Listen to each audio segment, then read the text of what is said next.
31শে জুলাই শুক্রদেব রাশি পরিবর্তন করছে। জলতত্ত্ব রাশি কর্কট রাশিকে ছেড়ে প্রবেশ করবে অগ্নিতত্ত্ব রাশি সিংহ রাশিতে। এইখানে 24শে আগস্ট পর্যন্ত থাকবে, তারপরে আবার রাশি পরিবর্তন করবে। শুক্রদেবের এই পরিবর্তনে বুধের সাথে লক্ষ্মীনারায়ণ যোগ তৈরি হবে এবং শুক্রদেবের সাথে দেবগুরু বৃহস্পতির কেন্দ্রের সম্পর্ক হবে। তার সাথে শুক্রদেবের উপর শনিদেবের বক্রদৃষ্টি পড়বে। শুক্রদেবের এই পরিবর্তনে ধনু রাশির উপর কী প্রভাব পড়বে, আজকে এই বিষয়ে বিশেষ আলোচনা করব। বর্তমানে যাদের শুক্রের দশা কিংবা শুক্রের অন্তর্দশা চলছে তাদের জন্য আজকের আলোচনা গুরুত্বপূর্ণ। এই যে লক্ষ্মীনারায়ণ যোগ ভাগ্যের ঘরে তৈরি হয়েছে, এর শুভ ফল এই সময়কালে কোন কোন দিক থেকে পাবে ধনুরাশি এবং কোন দিকে আবার সাবধানে থাকতে হবে, এই সমস্ত কিছু আজকের আলোচনাতে তুলে ধরব। সমস্ত দর্শক বন্ধুদের জানাই আমাদের এই অ্যাস্ট্রো এসএম বাংলা চ্যানেলের মাধ্যমে নমস্কার, এবং সমস্ত নতুন দর্শকের কাছে বিশেষ অনুরোধ, আপনারা এই চ্যানেলটিকে অবশ্যই সাবস্ক্রাইব করবেন। এই চ্যানেলের সঙ্গে থাকুন, জ্যোতিষীয় সম্পর্কিত অনেক তথ্য জানতে পারবেন এবং নিজের কুষ্টি নিজে দেখাও শিখতে পারবেন। গ্রহের গোচর সম্পূর্ণভাবে নির্ভর করে জন্মকুষ্ঠির গ্রহের দশা এবং গ্রহের অবস্থানের উপর। আমরা যে ফল প্রকাশ করছি এটা আমাদের একটা প্রচেষ্টা মাত্র, এটা সম্পূর্ণভাবেই নির্ভর করবে জন্মকুষ্ঠির উপর। ভিডিওটি কেটে কেটে দেখবেন না, সম্পূর্ণ দেখার চেষ্টা করেন, তাহলে বুঝতে পারবেন যে আমি কী বলতে চাচ্ছি। ধনুরাশির ক্ষেত্রে বর্তমানে এই লক্ষ্মীনারায়ণ যোগ তৈরি হচ্ছে নবম ঘর, যেটা হচ্ছে ভাগ্যের ঘর। আর ধনুরাশির ক্ষেত্রে শুক্রদেব হচ্ছে ষষ্ঠপতি এবং একাদশপতি, অর্থাৎ লাভের ঘরের অধিপতি হয়ে ভাগ্যের ঘরে অবস্থান করছে। এবং এই ধনুরাশির এই ভাগ্যের ঘরে অবস্থান করছে আবার বুধ হচ্ছে ধনুরাশির ক্ষেত্রে সপ্তম ঘর এবং কর্মের ঘরের অধিপতি হয়ে এই ভাগ্যের ঘরে অবস্থান করছে। জ্যোতিষশাস্ত্র মতে যখন লাভের ঘরের অধিপতি এবং কর্মের ঘরের অধিপতি ভাগ্যের ঘরে জুতি তৈরি করে, তখন একটা শক্তিশালী রাজ্য তৈরি হয়। এবং জ্যোতিষশাস্ত্র মতে বুধ আর শুক্র যখন একসাথে অবস্থান করে তখন লক্ষ্মীনারায়ণ যোগ তৈরি করে। এই যোগের যথেষ্ট ভালো ফল এই সময় ধনুরাশি পেতে যাচ্ছে। আর সবথেকে ভালো জিনিস ধনুরাশির ক্ষেত্রে হয়েছে যে রাশির অধিপতি ষষ্ঠ ঘরে অবস্থান করছে, এটা ঠিক, এবং তার সাথে অবস্থান করছে মঙ্গল। আর এই সময় এই ষষ্ঠ ঘরেই তৈরি হয়েছে আবার মহাধনী রাজযোগ। আবার দেবগুরু বৃহস্পতি আর মঙ্গলের সাথে বুধ আর শুক্রের এই যে জুতিটা তৈরি হয়েছে সেটা কিন্তু কেন্দ্রের সম্পর্ক হয়েছে। তার সাথে শনিদেব বর্তমানে বক্রী অবস্থায় রয়েছে পরাক্রমের ঘরে কুম্ভ রাশিতে, যেটা শনিদেবের নিজস্ব রাশি, এবং অবস্থান করছে দেবগুরু বৃহস্পতির নক্ষত্রে পূর্বা ভাদ্রপদে। আর দেবগুরু বৃহস্পতির সাথে এই সময় শনিরও কেন্দ্রের সম্পর্ক তৈরি হয়েছে। তার সাথে দেবগুরু বৃহস্পতির শুভ দৃষ্টি পড়ছে কর্মের ঘরে। কর্মের ঘরটি হচ্ছে কন্যা রাশি। এই কর্মের ঘরে আবার অবস্থান করছে কেতু আবার অবস্থান করছে চন্দ্রদেবের নক্ষত্র হস্তা নক্ষত্রে। আবার দেবগুরু বৃহস্পতিও অবস্থান করছে চন্দ্রদেবের নক্ষত্র রোহিণী নক্ষত্রে। কেতুর উপর দেবগুরু বৃহস্পতির দৃষ্টি পড়ার ফলে কেতু সম্পূর্ণ দেবগুরু বৃহস্পতির আয়ত্তে চলে এসছে, অর্থাৎ এই সময় নবম পঞ্চম যোগ তৈরি হয়েছে কেতুর সাথে। তাহলে এই ধনুরাশির বর্তমানে তিনটি ভালো অবস্থান পাচ্ছে। শুক্রদেবের এই রাশি পরিবর্তন ধনুরাশির জন্য একটা অভূতপূর্ব সময় নিয়ে আসতে যাচ্ছে। শুক্রদেবের রাশি বৃষ রাশিতেই আবার ধনুরাশির অধিপতি দেবগুরু বৃহস্পতি অবস্থান করছে, এবং ধনুরাশির ক্ষেত্রে পঞ্চম ঘরের অধিপতি যেটা মা লক্ষ্মীর ঘর, এই ঘরের অধিপতি মঙ্গলদেব এই বৃষ রাশিতেই অবস্থান করছে।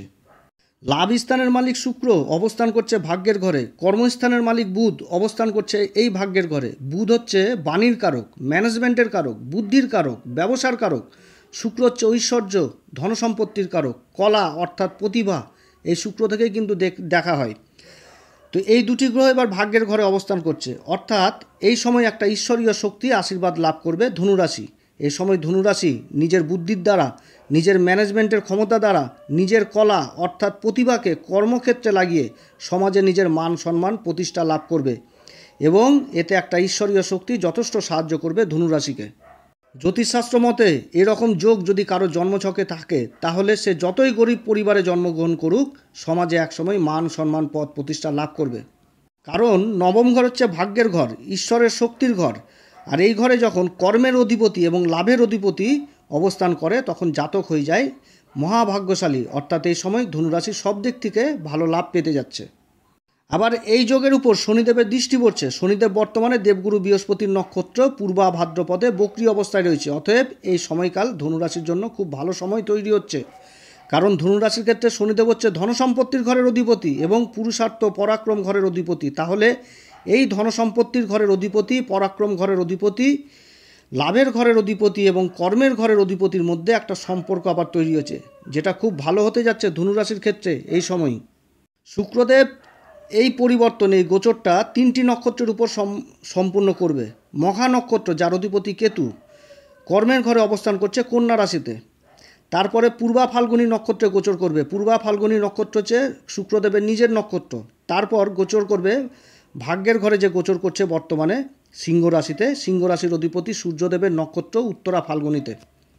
31শে জুলাই প্রবেশ করবে মঘা নক্ষত্রে। মঘা নক্ষত্রের অধিপতি হচ্ছে কেতু। কেতু বর্তমানে কর্মের ঘর কন্যা রাশিতে অবস্থান করছে, এবং কন্যা রাশির অধিপতি বুধ, শুক্রদেব এই ভাগ্যের ঘরে অবস্থান করছে আবার এই কেতুর নক্ষত্রে। তারপর আবার বুধ আগস্টের 5 তারিখে বকরি হবে। এই সময়কালে যারা সরকারি কিংবা বেসরকারি কর্মচারী, যাদের প্রমোশন আটকে রয়েছে, তাদের এই সময় প্রমোশন হবে এবং বেতন বৃদ্ধি হবে। এই সময়কালে যারা ব্যবসা বাণিজ্যের সাথে যুক্ত রয়েছেন, তাদের ব্যবসা বাণিজ্য সার্কেল যথেষ্ট বৃদ্ধি পাবে। এই সময়কালে রোজগারের আর ইনকাম যথেষ্ট বৃদ্ধি পাবে এই সময় যারা আবার সরকারি কিংবা বেসরকারি কর্মক্ষেত্রে ইন্টারভিউ আদি দিয়েছেন, তাদের কর্ম পাওয়ার সম্ভাবনা থাকছে। এই সময় যারা কম্পিউটার সফটওয়্যার কাজে যুক্ত, যারা আইটি সেক্টরে যুক্ত, যারা মিডিয়া সেক্টরে জড়িত, তাদের জন্য যথেষ্ট ভালো সময়। এই সময়কালে যারা পার্টনারশিপে ব্যবসা করছেন, তাদের জন্যও যথেষ্ট ভালো সময়। এই লক্ষ্মীনারায়ণ যোগ তৈরি হচ্ছে ভাগ্যের ঘর ধর্মের ঘরে, এবং কেতুর নক্ষত্রে এই দুটি গ্রহের অবস্থান এই সময়কালে ধর্মের প্রতি আবার বিশেষ রুচি জাগবে এই রাশির। এরপরে 11ই আগস্ট শুক্রদেব প্রবেশ করবে নিজের নক্ষত্র পূর্বা ফাল্গুনীতে। জ্যোতিষশাস্ত্র মতে পূর্বা ফাল্গুনী নক্ষত্র হচ্ছে ঐশ্বর্যের কারক। এর আকর্ষণ ক্ষমতা প্রবল। এই নক্ষত্রের জাতক জাতিকারা ভিড়ের মধ্যে থাকলেও সেই ভিড়কে নিজের দিকে আকর্ষণ করার ক্ষমতা রাখে, অর্থাৎ এদের মধ্যে পরিচালনা ক্ষমতা যথেষ্ট থাকে। আর শুক্রদেব তারই নক্ষত্রে এই পূর্বা ফাল্গুনীতে গোচর করছে। এই সময়কালে যারা কসমেটিকের ব্যবসার সাথে জড়িত, যারা ফ্যাশন ডিজাইনার, যারা বিউটিশিয়ান, তাদের কাজে বিশেষ অগ্রগতি রয়েছে। এই সময়কালে আবার বিদেশজনিত থেমে থাকা কাজগুলো হবে।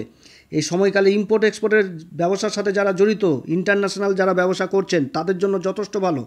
যারা বিদেশে যাওয়ার জন্য চেষ্টা করছেন কর্মলাভের জন্য, তাদেরও জন্য যথেষ্ট ভালো এই সময়। কারণ ধনুরাশির অধিপতি দেবগুরু বৃহস্পতি এবং ধনুরাশির কারক গ্রহ মঙ্গল ষষ্ঠ ঘরে অবস্থান করছে, যেটা বিশ্বরাশি। আর বিশ্বরাশির অধিপতি শুক্রদেব ভাগ্যের ঘরে অবস্থান করছে। আর ভাগ্যের ঘর থেকে আমরা দূরযাত্রা জিনিসটাকে দেখি। আবার দেবগুরু বৃহস্পতি আর মঙ্গলের সপ্তম দৃষ্টি পড়ছে রাশির দ্বাদশ ঘর, যেটা বৃশ্চিক রাশি। আর দ্বাদশ ঘর থেকে আমরা বিদেশ জিনিসটাকেও বুঝি। অতএব এই সময়কালে এই কাজগুলো হবে। তার সাথে যারা ট্যুর অ্যান্ড ট্রাভেলিং ব্যবসার সাথে জড়িত, তাদের ব্যবসাও যথেষ্ট ভালো চলবে। যারা সোশ্যাল মিডিয়ার সাথে জড়িত রয়েছেন, তাদেরও যথেষ্ট ভালো চলবে। আবার যারা সঙ্গীত কলা, নৃত্যকলা, চিত্রকলা এই সমস্ত ইনস্টিটিউটের সাথে যারা জড়িত, তাদের কাজও যথেষ্ট ভালো চলবে এবং সমাজে মান সম্মান পদ প্রতিষ্ঠা লাভ করবে। আবার যারা হস্তশিল্পী, তারাও কিন্তু সমাজে মান সম্মান পদ প্রতিষ্ঠা লাভ করবে। এই সময়কালে কর্মক্ষেত্রে সাহায্য করার জন্য অনেক ভালো ভালো লোকের সাথে সম্পর্ক তৈরি হবে। কারণ শনিদেব পরাক্রমের ঘরে, পুরুষার্থের ঘর এবং কমিউনিকেশনের ঘরে বক্রি অবস্থায় রয়েছে, এবং লাভের ঘরের অধিপতি শুক্র আর কর্মের ঘরের অধিপতি বুধের সাথে একটা সম্পর্ক তৈরি হয়েছে। এই সময় লোক পরিচিতি যথেষ্ট হারে বৃদ্ধি পাবে। এই সময়কালে কর্মক্ষেত্রে যথেষ্ট পুরুষার্থ হবে এবং তার সাথে ভাগ্য যথেষ্ট সঙ্গ দেবে। যারা সোশ্যাল মিডিয়ায় রয়েছেন, যারা ইউটিউবার, তাদের জন্য যথেষ্ট ভালো সময় এই সময়। যারা কাপড়ের ব্যবসার সাথে জড়িত, যারা রেডিমেড গার্মেন্টের সাথে জড়িত, তাদের জন্য যথেষ্ট ভালো সময়। আবার যারা এই সময় ইন্টেরিয়র ডেকোরেশনের কাজে জড়িত, যেমন বাড়িঘরের ডেকোরেশন, ভালো করে রান্নাঘরকে সাজানো, ভালো করে বেডরুমকে সাজানো, এই সমস্ত ডেকোরেশনের কাজে যারা যুক্ত, তাদেরও জন্য যথেষ্ট ভালো সময়। কর্মক্ষেত্রে যথেষ্ট ছোট বড় যাত্রা হবে, তার সাথে যথেষ্ট লাভও হবে। যারা মিডিয়া ইন্ডাস্ট্রিতে কর্মের সন্ধান করছেন, তাদেরও কিন্তু কর্মলাভ এই সময় হবে। ভাগ্যস্থানে যখন শুভগ্রহ অবস্থান করে, তখন ভাগ্য যথেষ্ট সহায়ক হয়। অর্থাৎ এই সময়কালে এই লক্ষ্মীনারায়ণ যোগের পূর্ণ প্রভাব লাভ করবে ধনুরাশি। এরপরে 22শে আগস্ট শুক্রদেব প্রবেশ করবে উত্তরা ফাল্গুনী নক্ষত্রে, যার অধিপতি এই ভাগ্যের ঘর সিংহ রাশি সূর্যদেব। অর্থাৎ ভাগ্যের ঘরের অধিপতি ঘরে অবস্থান করছে এই দুটি গ্রহ, আর অবস্থান করছে শুক্রদেব এই সূর্যদেবের নক্ষত্র উত্তরা ফাল্গুনীতে। এই সময়কালে পিতা যেই কর্মই করুক, সেই কর্মে যথেষ্ট উন্নতির যোগ রয়েছে, এবং পৈতৃক সম্পত্তি সম্পর্কিত কোনো বিবাদ যদি থাকে, সেই বিবাদের মীমাংসা হবে আর পৈতৃক সম্পত্তি লাভ হবে। তার সাথে সরকারের পক্ষ থেকে থেমে থাকা কাজগুলো এই সময় হবে। এই সময়কালে ভূমি সংক্রান্ত কাজগুলো যথেষ্ট ভালো হবে। যারা পাথরের ব্যবসা করছেন, ডিজাইন টাইলসের ব্যবসা করছেন, তাদের জন্য যথেষ্ট ভালো সময়। আবার যারা স্টক ব্যবসা করছেন, ধান চাল গম ইত্যাদি, তাদেরও জন্য যথেষ্ট ভালো সময়। ধনুরাশি এই সময় কোন দিক থেকে সাবধানে থাকবে? ধনুরাশিকে অবশ্যই মনে রাখতে হবে, যেহেতু বর্তমানে শনিদেব বক্রী অবস্থায় রয়েছে এবং রাহু চতুর্থ ঘরে অবস্থান করছে, আর রাহুর দৃষ্টি অষ্টম ঘরে পড়ছে, এবং রাহু বর্তমানে শনিদেবের নক্ষত্র উত্তরা ভাদ্রপদে রয়েছে। এই সময়কালে কোনো রকম অথরাইজ ছাড়া নিজের সুখের জিনিস দিতে যাবেন না। কেউ এসে বলল দাদা একটু গাড়িটা দিন, আমি কাজ করে আসি, তো এই রকম জিনিসগুলো করতে যাবেন না। কোনো অথরাইজ ছাড়া নিজের শখের জিনিস দিতে যাবেন না, না তো অসুবিধায় পড়তে হবে। তারপরে নিজের কাজ যতক্ষণ বুঝে নেবেন না ততক্ষণ পর্যন্ত কাউকে পেমেন্ট করতে যাবেন না। কাজ না হতে আগেই পেমেন্ট করে দিলেন, এই সমস্ত জিনিস করলে কিন্তু বিপদ অবশ্যই হবে। শনি বর্তমানে শুভ অবস্থায় রয়েছে, আর রাহু রয়েছে শনিদেবের নক্ষত্রে। আর রাহু আর কি শনি হচ্ছে দুটোই কিন্তু পাপ গ্রহ। এরা যতই ভালো অবস্থানে থাকুক এদের কিন্তু পাপ প্রভাব থাকবেই, অর্থাৎ এই সময়কালে এই কাজগুলো করা যাবে না। আবার এই সময়কালে পিতাকে কোনো রকমভাবে অসম্মান করা যাবে না। সন্তানকে পিতার প্রতি একটা বিশেষ দায়িত্ব পালন করতে হবে। কর্মক্ষেত্রে যাওয়ার আগে পিতার ব্লেসিং নিয়েই যেতে হবে। ধনুরাশি এই সময় কোন উপাচার করবে? ধনুরাশি এই সময় প্রত্যেক দিন সূর্যদেবকে অর্ঘ্য দিবেন। এই সময়কালে সূর্যদেবের সামনে মলমূত্র ত্যাগ করবেন না। কর্মক্ষেত্রে যাওয়ার আগে পিতার ব্লেসিং নেবেন।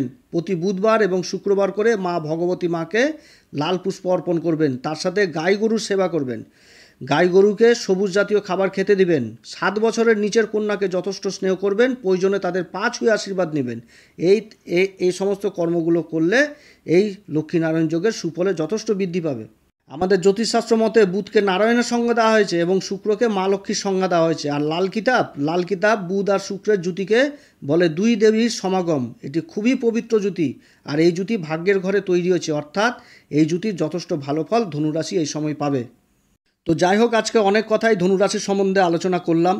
যদি আমার এই পরামর্শ সত্যিই কার্যকরী মনে হয় তাহলে আমাদের এই অ্যাস্ট্রো এসএম বাংলা চ্যানেলটিকে অবশ্যই সাবস্ক্রাইব করবেন, পাশে থাকা বেল আইকনটি প্রেস করবেন, তাতে আমাদের সমস্ত ভিডিও নতুন ভিডিও আপনাদের কাছে সহজে পৌঁছে যাবে।